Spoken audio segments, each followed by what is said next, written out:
Hello everyone, welcome back to our new analysis video of crypto and gold. So bitcoin में major resistance 86,000 का breakout हमें मिल चुका है। चलिए चलते हैं चार्ट पर और देखते हैं कि कुछ नए लेवल्स नेक्स्ट वीक तक के प्लान क्या निकल कर सामने आ रहे हैं। ये है बिटकॉइन का डेली टाइम फ्रेम का चार्ट और जैसा कि हमारे लास्ट एनालिसिस वीडियो में हमने बताया था कि 86,000 एक मेजर रेजिस्टेंस की तरह एक्ट करते हुए हमें दिखेगा, जिसका ब्रेकआउट हमें आज कल संडे को ही हमें मिल चुका है और जिससे मार्केट 2.68% अप है। इमीडिएट रेजिस्टेंस पॉइंट जो हमारे लिए तुरंत निकल कर सामने आ रहा है ना, वो आ रहा है 88,500 का, जिसे मार्केट पॉसिबिलिटी चांसेस ये है कि टेस्ट करने वापस से जा सकता है, क्योंकि ये डेली टाइम फ्रेम का जो कैंडल है ना, बहुत ही strong bullish marble candle type बनाया हुआ है। एक फॉलो थ्रू कैंडल हमें देखने को ज़रूर मिल सकता है यहाँ पर। 4 आवर के चार्ट पे अगर हम आते हैं ना, तो हमें दिखता है कि मेजर रेजिस्टेंस पॉइंट जो फिलहाल बरकरार है वो 88,500 का ही है, जिसे मार्केट एक बार हंट करने ज़रूर जाएगा। और अगर हमें लॉन्ग पोजीशन क्रिएट करनी है गाइस, तो 1 आवर के चार्ट पे हमारे लिए लेवल्स जो निकल कर आएँगे ना, वो आएगा, क्योंकि मार्केट ने ब्रेकआउट तो किया 86,000 का, पर अभी तक उसे दोबारा टेस्ट करने के लिए नहीं आया है। तो पॉसिबिलिटी चांसेस ये है कि मार्केट थोड़ा-सा एक यहाँ पर बायर्स लिक्विडिटी क्रिएट करने के बाद में उसे हंट करके 86,000 के पास से वापस से एक लॉन्ग पोजीशन क्रिएट करते हुए हमें देख सकता है। हमें यहाँ पर ध्यान रखना होगा इस एरिया पे लेवल्स पे, चूँकि यहाँ पे एक गैप भी आपको दिख रहा होगा, जिसे हम फेयर वैल्यू गैप भी कहते हैं, वो भी हमें एक देखने को मिल रहा है। तो एक लॉन्ग का पोजीशन इस एरिया से हमें ज़रूर देखने को मिल सकता है। 15 मिनट के चार्ट पे आ जाते हैं गाइस। 15 मिनट के चार्ट पे भी हमें सेम चीज़ दिख रहा है कि 86,000 के राउंड नंबर पे अभी फिलहाल कोई भी ऐसा मार्केट ने इसे टेस्ट दोबारा किया नहीं है। हमारे पास बहुत एक एरिया नीचे की तरफ बचा हुआ है, जिसे हम एक बार ले सकते हैं बाइंग अपॉर्चुनिटी की तरह। 50,000 फिबोनाची टॉप टू बॉटम अगर हम यूज़ करते हैं, जो कि मैं मैक्सिमम ट्रेड्स अपने फिबोनाची के बेसिस पे लेता हूँ। अगर 50% के ज़ोन के आसपास से हमें कोई भी बाइंग अपॉर्चुनिटी दिखती है, तो हम वहाँ से एक लॉन्ग पोजीशन क्रिएट कर सकते हैं। ठीक है? अभी करंटली 15 मिनट में चार्ट समथिंग डबल टॉप जैसा क्रिएट कर रहा है, और अगर हम एशियन सेशन हाई और लो मार्क करेंगे चार्ट में, तो एशियन सेशन हाई और लो आपको यही एरिया दिखेगा, जो है 87,600 का एक एशियन सेशन में हाई लगा हुआ है, एंड जो एशियन सेशन का लो है वो 86,600 के आसपास का बना हुआ है। मे बी मार्केट चांसेस ये है कि या तो इधर मार्केट इसके ब्रेकआउट पे हमें एक लॉन्ग पोजीशन क्रिएट करने को देख मिल सकता है नियर अबाउट 88,500, और समथिंग एशियन सेशन के लो की लिक्विडिटी को अगर मार्केट ग्रैब करता है एंड देन हमें कोई प्राइम पोजीशन मिलता है इस एरिया के आसपास से, और इधर इस एरिया के आसपास से, देखिए वी नेवर नो कि मार्केट यहीं से शूट आउट कर जाएगा या यहाँ से कर जाएगा, क्योंकि बाइंग अपॉर्चुनिटी इस जगह पे भी बहुत अच्छी मुझे देखने को मिल रही है। हम वेट करेंगे, अगर मार्केट यहाँ से सस्टेनेबल एक बुलिश कैंडल शो करता है ना, तो हम यहाँ से अपने पोजीशन को क्रिएट करेंगे, और अगर मार्केट यहाँ पर नीचे की तरफ आता है ना, तो ये बहुत अच्छी अपॉर्चुनिटी होगी हमें एक लंबे ट्रेड को होल्ड करने के लिए और एक लंबे पॉइंट्स को कैप्चर करने के लिए। यही लेवल्स है बिटकॉइन में, जो कि एक मेजर बाइंग एरियाज और resistance support areas and resistance area की तरह एक्ट करेगा। फिलहाल मार्केट में 86,000 के आसपास से अगर हम बाइंग अपॉर्चुनिटी दोबारा से देखने को मिलती है, तो हम यहाँ से एक लॉन्ग पोजीशन क्रिएट करेंगे। एंड अगर सेलिंग का देखना है, तो हमें शॉर्ट टर्म सेलिंग अगर देखने को मिलता है, तो अगर इस एरिया का डाउन की तरफ ब्रेकडाउन आता है, तो हमें क्विक स्कैल्प 5 मिनट के चार्ट के बेसिस पे मिल सकता है, जहाँ पे हम शॉर्ट पोजीशन क्रिएट कर सकते हैं। ठीक है? इस एरिया पे शॉर्ट पोजीशन क्रिएट कर सकते हैं, जैसे कि ये डबल टॉप पैटर्न क्रिएट हो जाएगा और उसके रिटेस्ट पे हम एक शॉर्ट पोजीशन क्रिएट करेंगे, पर वो ज़्यादा नहीं होगा। 600 पॉइंट्स का एक हमें यहाँ से मूव देखने को मिल सकता है, ठीक है ना? 200 या 300 पॉइंट के एसएल के साथ में 1:2 के रिस्क रिवॉर्ड के साथ आप इसे छोटे टाइम फ्रेम पे इसे प्लान कर सकते हैं। इथेरियम में आ जाते हैं गाइस। इथेरियम में मार्केट में हम कुछ लेवल्स मार्क कर लेते हैं। वीकली चार्ट,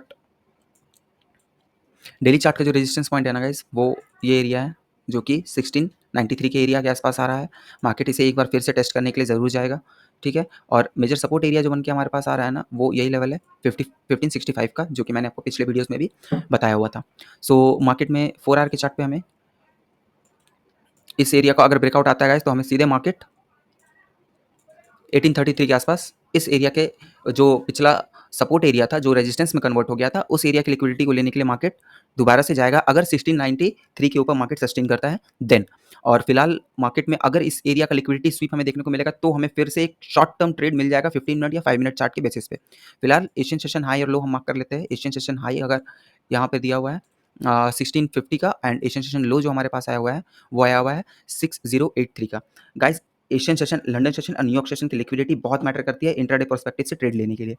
आप इसे चार्ट पर ज़रूर देखा कीजिए कि कहाँ पर एशियन सेशन में लिक्विडिटी बची हुई है, कहाँ पर न्यूयॉर्क सेशन में, कहाँ पर लंदन सेशन में, क्योंकि ये बहुत अच्छे ट्रेड्स हमें फाइंड आउट करके दे सकती है।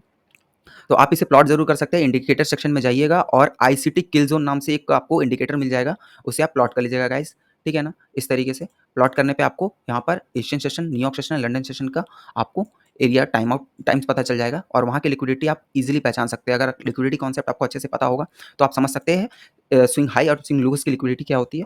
उसके बेसिस पे आप ट्रेड को प्लान कर सकते हैं। फिलहाल मार्केट अभी एशियन सेशन हाई के ऊपर सस्टेन करता हुआ हमें दिख रहा है। अगर 15 आवर की कैंडल क्लोजिंग हमें मिल जाती है, तो हम इस जगह पर एक लॉन्ग पोजीशन क्रिएट कर सकते हैं गाइज़, ठीक है ना?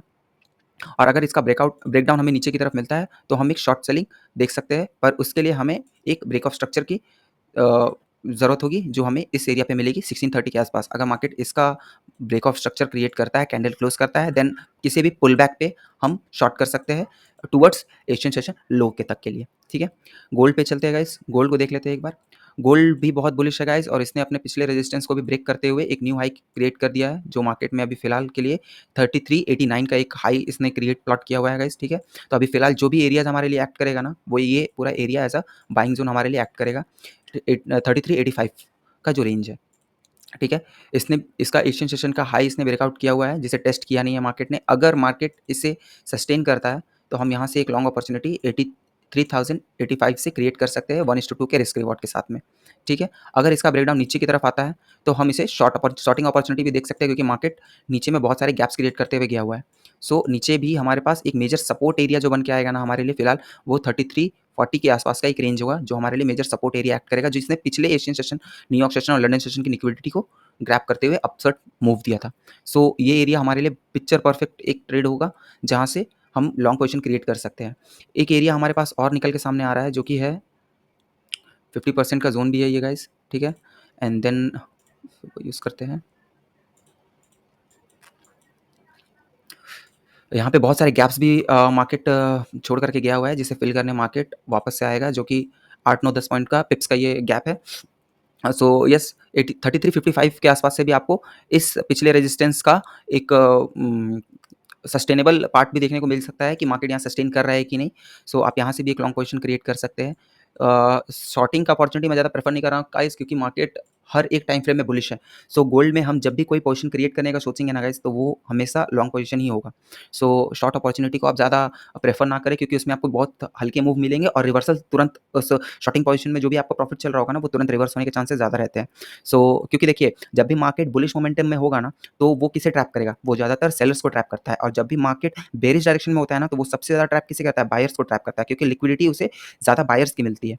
ऑन बाइंग पोजीशन में लिक्विडिटी ज़्यादा सेलर्स की मिलती है, इसलिए हमेशा कोशिश करें ट्रेंड के साथ ही ट्रेड लेने का, एंड उसी के फेवर में अपना ट्रेड प्लॉट करने का। तो जो भी पॉसिबिलिटी ट्रेड, जो भी आपको लेवल्स मिलेंगे चार्ट पर, आप देखिए वहाँ पे मार्केट कैसा रिएक्ट कर रहा है, आपके फेवर्स में कोई कैंडल बना रहा है, या फिर आपके फेवर्स में मार्केट प्राइस सस्टेन कर रहा है, तो आप वहाँ से एक बुलिश मोमेंटम को कैप्चर करने का ट्रेड खोज सकते हैं गाइस, ठीक है। So that's it for this video, and please like and subscribe my channel, and signing off, worlds of trade, thank you.